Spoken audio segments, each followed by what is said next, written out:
Mesdames, Mesdemoiselles, Messieurs, bonjour. Monsieur Georges Ségui, le secrétaire général de la CGT, avait tout prévu sauf la pluie. La grève nationale organisée par la seule CGT pour la retraite à 60 ans et pas de salaire inférieur à 1000 francs a provoqué ce matin des perturbations et elle est diversement suivie selon les professions et les régions. Jean-François Luciani vous indique maintenant le point de cette grève à la mi-journée.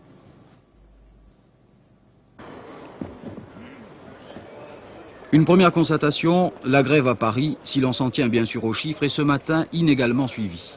À la SNCF et sur les lignes de banlieue par exemple, le service était assuré à 6h30 à 30%. Et selon la direction, un train sur 4 circule maintenant normalement. La CGT conteste ces chiffres, elle estime, elle, que 90% des cheminots sont en grève. En revanche, à la RATP où la CGT est majoritaire, le service est semble-t-il assuré à 80%. 3 autobus sur 4 ont desservi ce matin leurs lignes habituelles, ainsi que 9 rames de métro sur 10. Là aussi, on assiste à une querelle de chiffres. Pour la CGT, un travailleur sur 2 à la RATP est en grève. Quant aux camions militaires prévus en remplacement, ils n'ont pas eu apparemment beaucoup de succès. Il pleuvait et leurs banquettes sont dures. Les quelques encombrements rencontrés dans Paris ce matin attestent que les Parisiens ont préféré prendre leur voiture.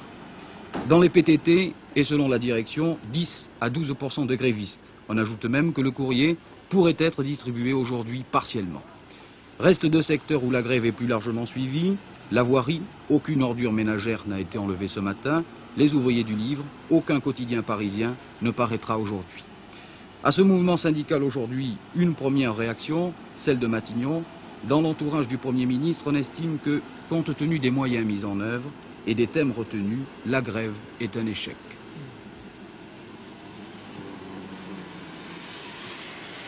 Monsieur Georges Ségui n'est évidemment pas de cet avis. Il vient de dire que jamais la CGT n'a été aussi massivement approuvée par les travailleurs et il estime qu'il faut maintenant négocier sans tarder avec les patrons et le gouvernement. Un sondage intéressant de la Sofres pour notre confrère hebdomadaire Les Informations, un sondage réalisé avant la grève de la CGT. Si 91% des Français approuvent les 2 revendications officielles de la CGT pour cette journée de grève, 68% estiment en revanche que cette même grève n'est pas le moyen le plus efficace de faire aboutir les revendications. 68% contre 23%. En tout cas, pour prouver sa vigueur et soutenir les grévistes, la CGT a organisé seule ce matin à Paris un défilé qui est considéré comme une sorte de test. Hervé Chabalier l'a suivi. De Fédère-Chaligny à l'hôtel de ville, à noter l'innovation de parcours, c'est donc aujourd'hui le cavalier seul de la CGT. Les amis de M. Ségui veulent démontrer que la CGT a eu raison, même seule, d'organiser cette grève générale de 24 heures. Ils veulent également prouver que ce mot d'ordre correspond aux aspirations des travailleurs et est compris par eux. En espérant mobiliser beaucoup de monde, la CGT veut également affirmer que, contrairement aux affirmations de la CFDT ou de Force ouvrière, cette journée nationale d'action n'est ni une journée éteignoire pour les luttes revendicatives qui se déroulent ici et là un peu partout en France, ni une manœuvre politique et électorale. Mais il faut bien dire que dans cette affaire, le temps n'est pas le plus fidèle allié de la CGT. Il est vrai que s'il se stabilise en ce moment, il a plu tout le matin, et pourtant, cependant, derrière M. Ségui, de très nombreux Parisiens sont venus manifester. Dans les slogans sur les calicots, on retrouve les revendications prioritaires de la CGT, pas de salaire à moins de 1000 francs et immédiatement, la retraite à 60 ans et puis également garantie de la progression du pouvoir d'achat. Comme toujours, le service d'ordre de la CGT est nombreux et efficace. Des gauchistes, ceux de la Ligue communiste, ont voulu se joindre au cortège de la CGT, ils n'ont pas été acceptés. Il y a eu des échanges de slogans, finalement, ils ont défilé derrière. Mais, je vous le répète, l'essentiel de cette manifestation d'aujourd'hui est qu'elle a regroupé de très nombreux Parisiens.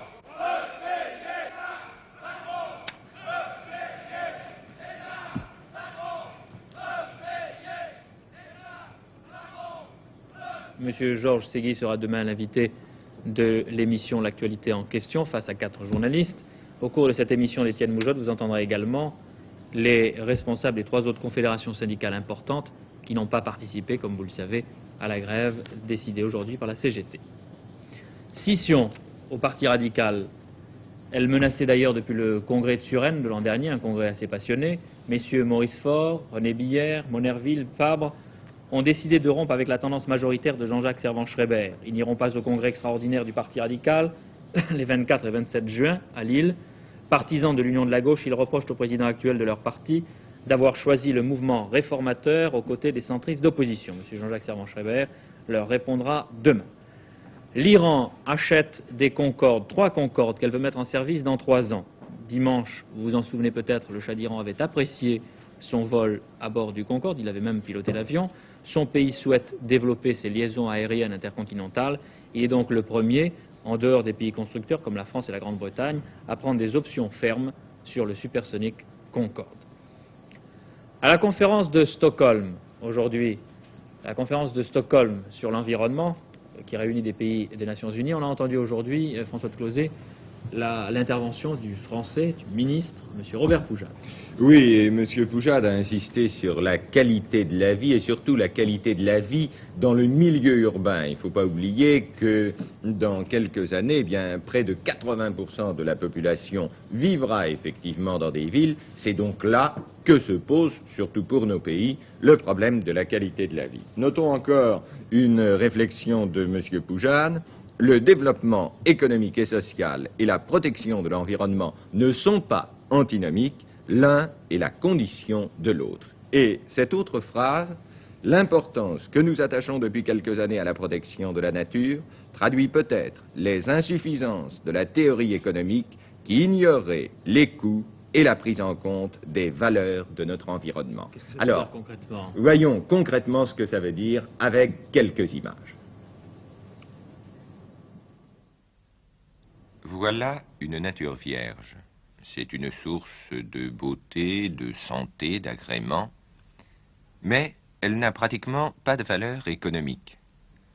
Que l'on construise ici une usine, une autoroute ou un grand ensemble, ces réalisations figureront en actif dans notre comptabilité économique, mais la disparition de ce très beau site ne sera nulle part comptabilisée en passif. Mieux, cet emplacement ne prendra réellement de valeur que le jour où on aura décidé de le recouvrir de béton. Le minerai n'a de valeur qu'après avoir été extrait. Quand on diminue le capital d'une tonne, on augmente d'autant la richesse économique. Pourtant, cette tonne qu'on a extrait, elle n'est plus dans les réserves. Cette perte n'est jamais comptabilisée en passif. Pour faire ce papier, a-t-on ravagé les forêts, pollué les rivières? A-t-on au contraire pris soin de replanter un arbre chaque fois qu'on en coupe un et d'épurer l'eau? Peu importe. Un journal est un journal, seul le résultat compte. Ces automobilistes dans les embouteillages consomment de l'essence, perdent du temps, respirent des gaz nocifs. Dans la mesure de l'activité économique, une seule chose apparaît. La consommation d'essence a augmenté et l'indice de croissance va donc s'élever. Tout produit manufacturé finira comme ordure ou comme déchet et il en coûtera à la collectivité de les éliminer. Ces faux frais n'apparaissent pas en négatif dans le compte de la production industrielle.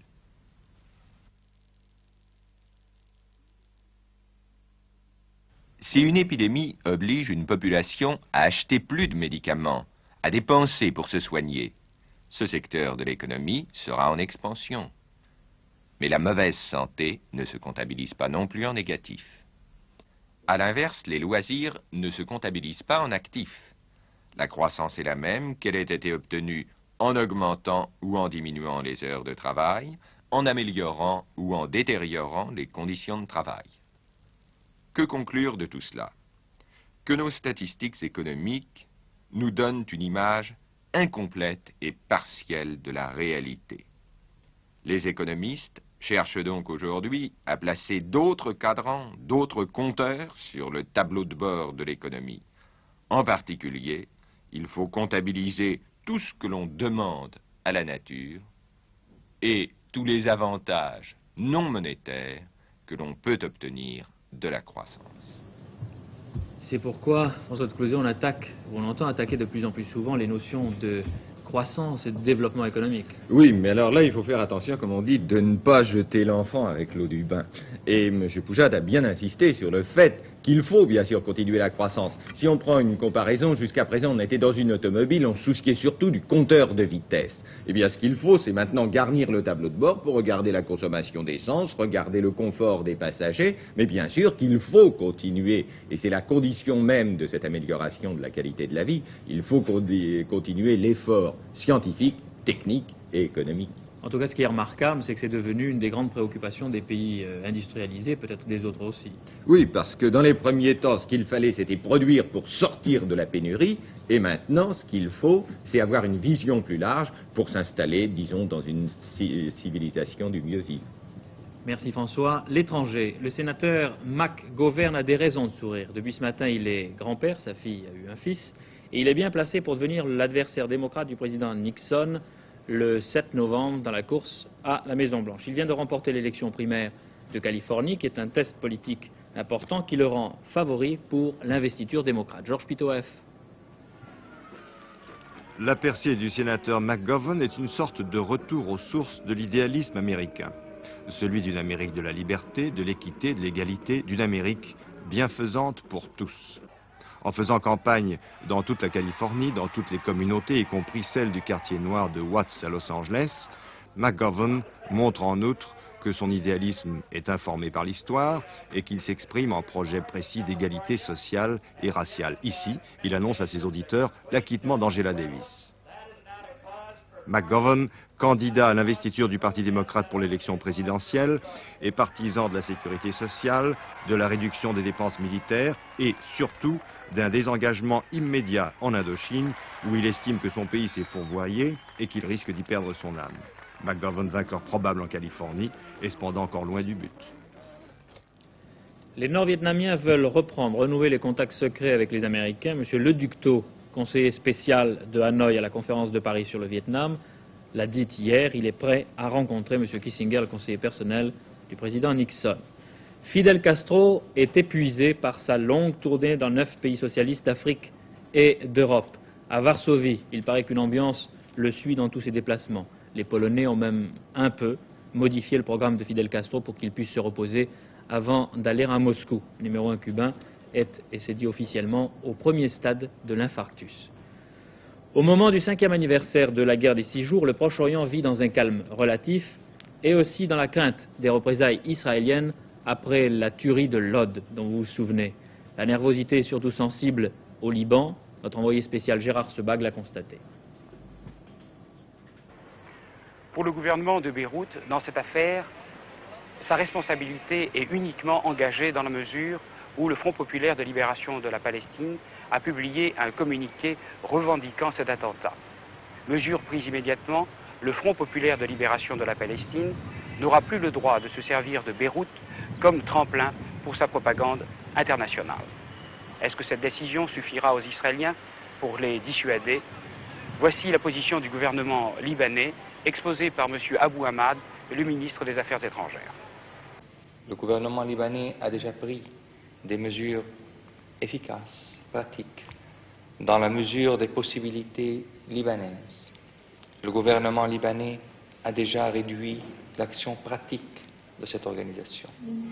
Et de plus, et à la suite de cet attentat, que nous avons d'ailleurs éprouvé, et cette réprobation n'est pas de circonstance, elle a été toujours dans notre façon de penser, le gouvernement libanais vient d'adopter une nouvelle mesure qui consiste à éviter que Beyrouth ne soit la source même des activités d'information de cette organisation. Du côté des Palestiniens, la prudence est de rigueur. Des mesures de sécurité importantes ont été prises. Les grands patrons ont quitté la ville de Beyrouth et se cachent vraisemblablement dans quelques camps palestiniens aux environs de la ville. En Rhodésie du Sud, l'explosion de la mine de Wanki hier est probablement l'une des plus grandes catastrophes minières qui se soit jamais produite. 468 mineurs étaient touchés, 467 sont encore bloqués ce matin.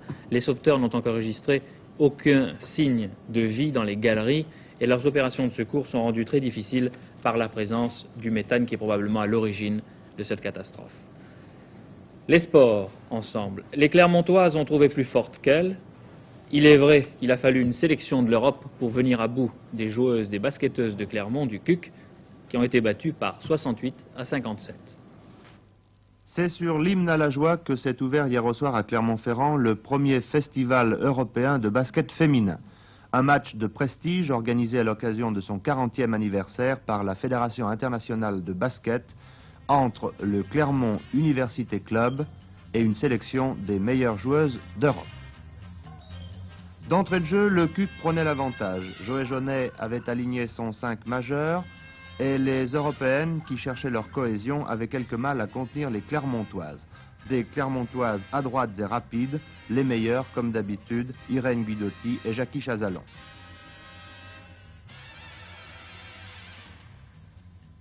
À la mi-temps, égalité 29 partout, tous les espoirs étaient permis. Dès la reprise, Françoise Quiblier était sortie pour 5 fautes, 3 autres cussistes en comptaient 4, le jeu clermontois était diminué, d'autant plus que, grâce à l'adresse de la polonaise Vocal et de la tchèque Jarošová, grâce aussi à une homogénéité plus grande, l'équipe de la FIBA se montrait vraiment une très grande équipe. Les Clermontoises ont donc perdu le match, mais leurs adversaires valaient beaucoup mieux que les 11 points séparant à l'issue de cette très belle rencontre les deux équipes. Score final, 68-57. Vous savez qu'il y a un drame des naissances non désirées. Il y a aussi le drame un peu moins connu des enfants désirés qui ne viendront jamais. 10 à 15% des couples français sont stériles. Pourquoi? Peuvent-ils y remédier? Par quels moyens? Une enquête de notre spécialiste Rosie Morel. Regardez bien ces images. Elles vous montrent ce qu'on n'aurait jamais pensé que l'homme puisse un jour observer, une ponte ovulaire. Le phénomène est filmé ici sur une lapine, mais le processus est identique dans l'espèce humaine. Cette sorte de bourgeonnement à la surface de l'ovaire, c'est le follicule ovarien. Arrivé à maturation, il éclate et libère l'ovule qui, une fois fécondé, deviendra un œuf, d'où naîtra un nouvel être vivant. L'absence de ponte ovulaire est une des causes d'un drame qui frappe 10 à 15% des couples, la stérilité. Ce n'est pas, et de loin, la seule. Avant de vous parler des principales causes de stérilité chez la femme, je voudrais vous rappeler très brièvement les mécanismes de la fécondation, pour rappeler surtout que ce ne sont pas des mécanismes simples. Sur ce schéma, qui est très approximatif, vous voyez que les spermatozoïdes qui sont déposés dans le vagin au cours du rapport montent dans le col de l'utérus, puis dans la cavité utérine, puis cheminent dans la trompe, et à peu près au tiers, à l'union du tiers externe et des 2 tiers internes de la trompe, ici environ, ces spermatozoïdes rencontrent l'ovule qui a été émis par l'ovaire au 14e jour du cycle et qui lui chemine dans le sens inverse. La rencontre se fait à peu près dans cette zone-là. Puis l'œuf fécondé prend le chemin inverse et redescend jusque dans l'utérus où il s'accroche et où il se développe. C'est, si vous voulez, le véritable début de la grossesse. Je suppose qu'un accident de parcours peut se produire à n'importe quel niveau. Oui, bien sûr, les accidents de parcours sont même nombreux et ils peuvent se produire à tous les niveaux. Si on prend par exemple dans le sens de la progression normale des spermatozoïdes, les premiers obstacles peuvent être au niveau du col et il est certain que les stérilités par obstacle au niveau du col, par mauvaise qualité de la sécrétion du col, sont relativement nombreuses. Ça peut se situer au niveau de la cavité utérine elle-même, qui peut être le siège de très nombreuses affections. Ça peut se situer aussi au niveau de la trompe, et il est certain qu'un obstacle situé au niveau de la trompe, où que soit l'obstacle d'ailleurs sur ce trajet, peut d'une part gêner la progression des spermatozoïdes, et surtout gêner la progression de l'ovule et la progression de l'œuf, puisque je vous ai dit tout à l'heure que l'œuf revenait dans la cavité utérine pour s'inider. Au niveau de l'ovaire, ça n'est pas un problème d'obstacle mécanique en général, mais plutôt un problème ou de sécrétion des hormones de l'ovaire ou de production régulière de l'ovule. Quand on pense au traitement de la stérilité, on pense toujours déboucher les trompes. Est-ce que le traitement est toujours chirurgical? Bien sûr que non, il n'est même pas chirurgical dans la plupart des cas. Il y a des indications à des traitements chirurgicaux, notamment lorsque les trompes sont obstruées, c'est vrai.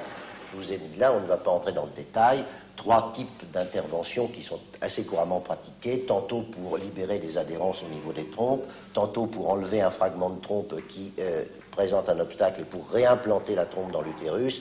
Ailleurs, lorsque l'extrémité de la trompe est dilatée et fermée, pour recréer un pavillon à l'extrémité de cette trompe. Mais dans de nombreux autres cas, le traitement n'est pas du tout chirurgical, il est médical et fait appel, par exemple, à des traitements hormonaux divers et variés dont le détail ne peut pas être envisagé ici. Un des traitements de la stérilité a fait couler beaucoup d'encre. On l'appelle l'hormone qui fait des jumeaux. Pouvez-vous nous en dire davantage?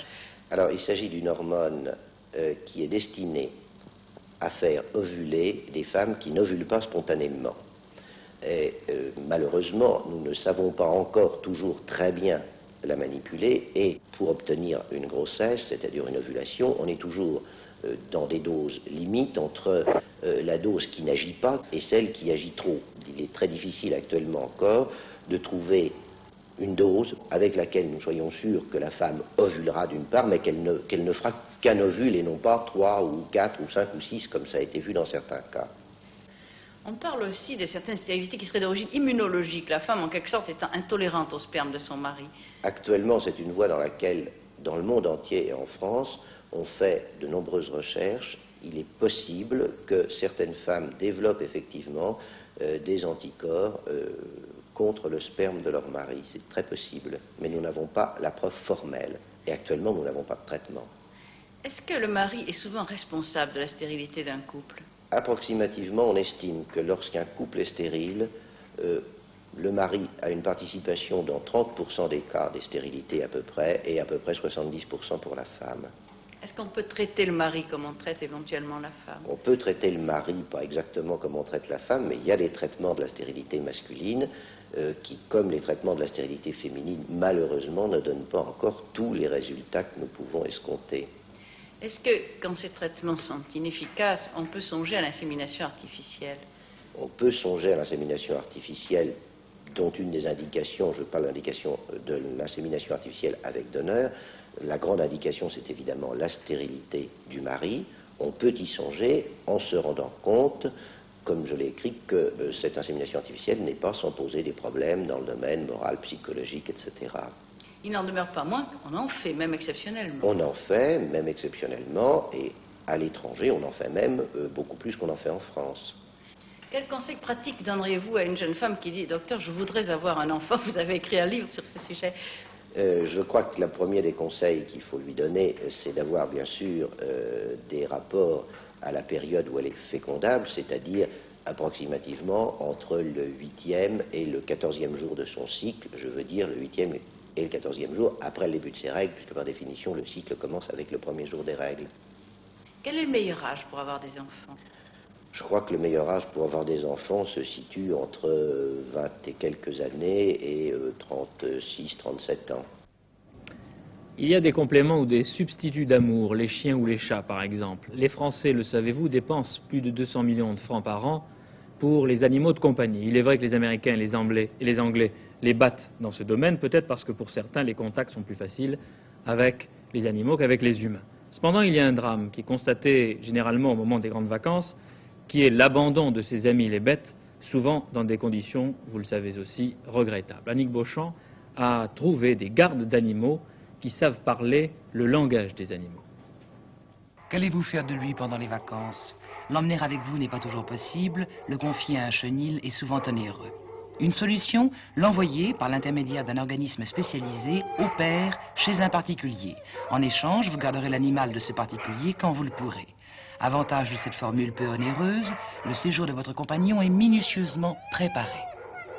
Vous savez, je suis un petit peu émue parce que c'est la première fois que je laisse mon chien. Oui, ça je comprends, mais de toute façon, ne vous faites pas de soucis, c'est les vacances, très sympathiques, et ça fait toujours un petit coup au cœur la première fois. Oui. Ce que je voudrais, c'est qu'il soit bien à son régime, voyez-vous, qu'il suive ses habitudes de vie, et parce que j'ai peur que ça le change trop. Vous allez le garder pendant combien de temps? 3 semaines? Vous pouvez me le garder 3 semaines? Nous pouvons le garder 3 semaines, absolument, sans Très problème. Et je crois que vous avez choisi de garder vous-même un chien en août. Oui, je veux bien. Oui, je veux bien, j'aime beaucoup les chiens. Il est très joueur. Bien, mais il a un grand jardin. Il est très joueur. Il va avoir une compagne de jeu. Et je voudrais qu'il ne laisse pas bien un sonneur, enfin... Absolument. Qu'il dorme, si possible, dans la chambre de ceux qu'il garde, ou tout au moins dans l'appartement. Je ne vous promets pas la chambre, s'il arrive à l'obtenir. Ah bon, en tout cas pas dehors. Non, non, absolument. Ni dans une niche. Non, non, bon, non, ben, c'est parfait, me voilà tranquillisée. Voilà, promenez mon chien-chien. Au revoir mon chien-chien. Viens promener, sois bien sage. Au revoir mon grand, au revoir. Tiens, prends-le dans ta gueule. Ah, voilà. Très sympathique. Merci beaucoup, madame. Au revoir, madame. Bientôt, on va se prendre lui. Au revoir. Dis au revoir. Sage, hein. Bien sage. Au revoir. Au revoir. Allez, va vite. Allez, viens. Allez. Attention à la queue.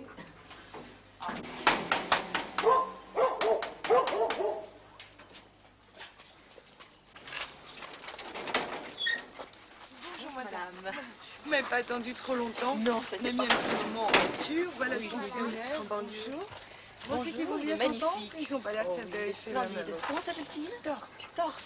Je le lâche tout de suite. Oui, lâchez-le. Elle est très gentille. Ils vont très bien Vraiment? s'entendre. Oui, vraiment. Allez-y. Lâche, oui. Oui, regarde. Bon, alors là, je vais vous laisser le dossier du chien. Il y a toutes ces informations concernant sa nourriture, des choses comme ça. Ça, Entendu, la laisse, que je viens d'enlever. Il n'a pas d'objet personnel. Il n'y a pas d'objet personnel. Non. Il n'y a aucune... Là, il a son collier, mais vous pouvez lui... Oui, bien sûr. Il n'y a rien de vraiment particulier concernant la nourriture. Non, simplement, il a l'habitude de dormir dans la chambre de sa maîtresse. Le mien aussi, donc ça ne posera aucun problème. J'en aurai deux. J'espère.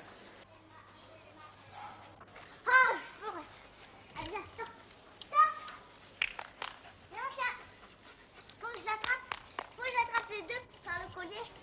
Ah, j'en ai un, j'ai pas. Ne joue pas. À debout. T'as les deux coups. En conclusion, les vacances au père sont sûrement la meilleure façon de faire oublier aux animaux que leurs maîtres sont partis en vacances sans eux.